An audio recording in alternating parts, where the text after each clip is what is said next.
Hello students, today we are going to discuss the 11th topic from our EVS textbook. The name of this lesson is Air Around Us. So in this topic we are going to learn or we are going to get the details about air.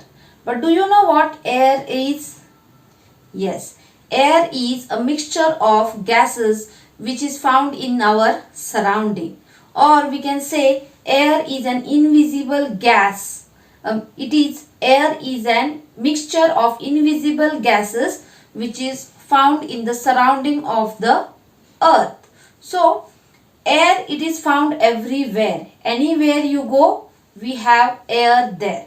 But students, we cannot see air. We cannot see the air with our eyes.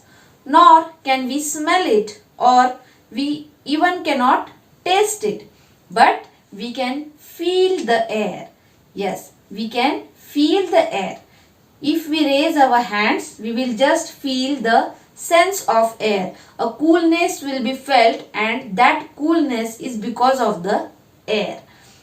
Air can be felt with the help of our sense organ, skin. So air is found everywhere, but we cannot see it nor we can touch it. But we can feel the air with the help of our sense organ, skin. And this air is found everywhere. Anywhere we go, we have the presence of air everywhere.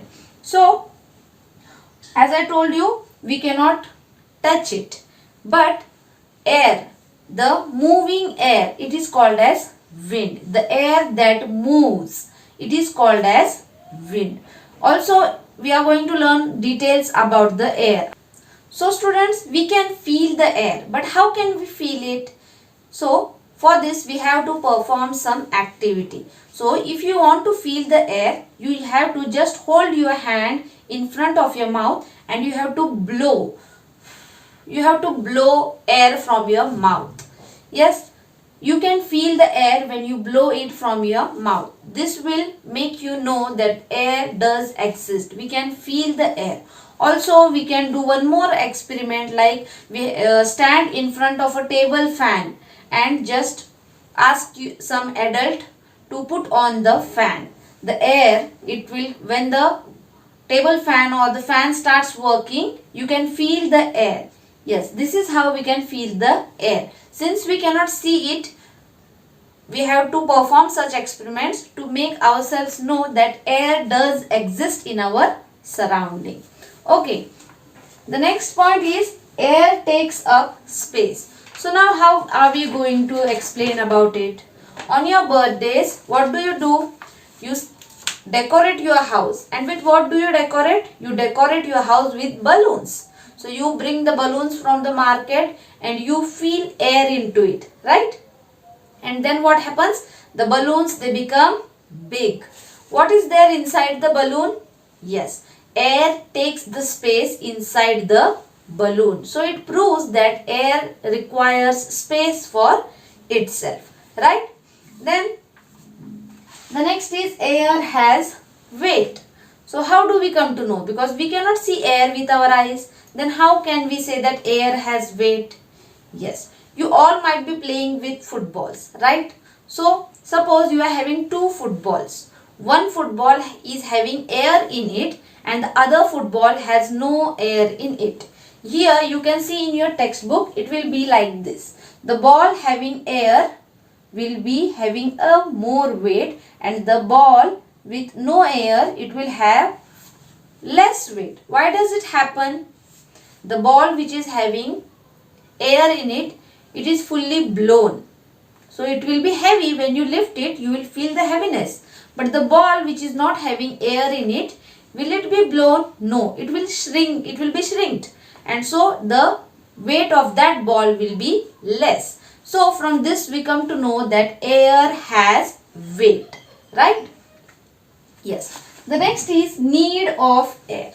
So we just saw that air is not, we cannot see air, nor can we taste it, nor we can smell it, but we can feel the air, right? But what is the need? What is the purpose of this air?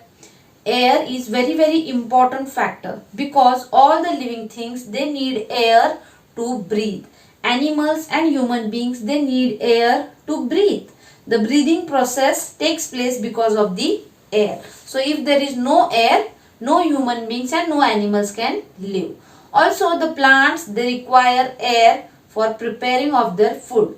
So air has various gases in it like oxygen, carbon dioxide and many other gases.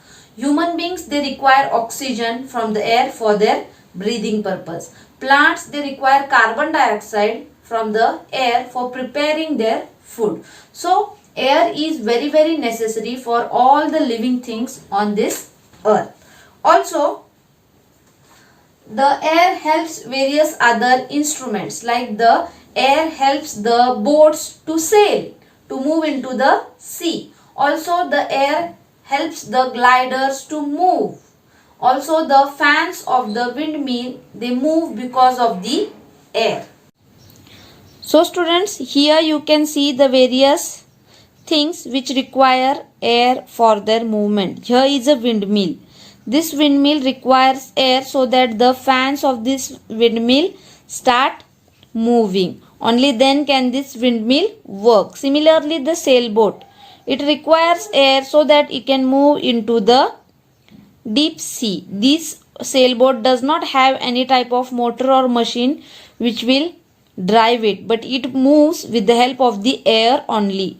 So also we have a glider over here. The glider also requires air for its movement. Here you can see aeroplane, hot air balloon.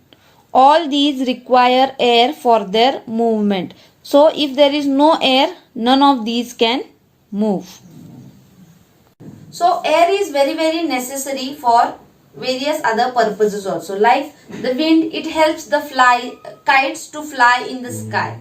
Yes, can we fly the kite if there is no air? No, we cannot do it. So the wind is very much necessary for flying of our kites. So also air helps in burning. So if you want to light the fire, air is very necessary for it. If there is no air, the fire, it can't get started. You can't lit the fire. Also air is used to fill the football. Then air is very much necessary in the tubes of the vehicle tires. If the air is less in the tubes, then the vehicle will get punctured. So air is very much necessary for in our day-to-day life. So also aeroplanes, helicopters and the hot air balloons, they also need air to fly. If there is no air in the atmosphere, in our surrounding, the aeroplane, the helicopters or the hot air balloons, they can't fly. So air is a very important factor in human life. So students, this was the lesson about air around us. Try to read the lesson on your own.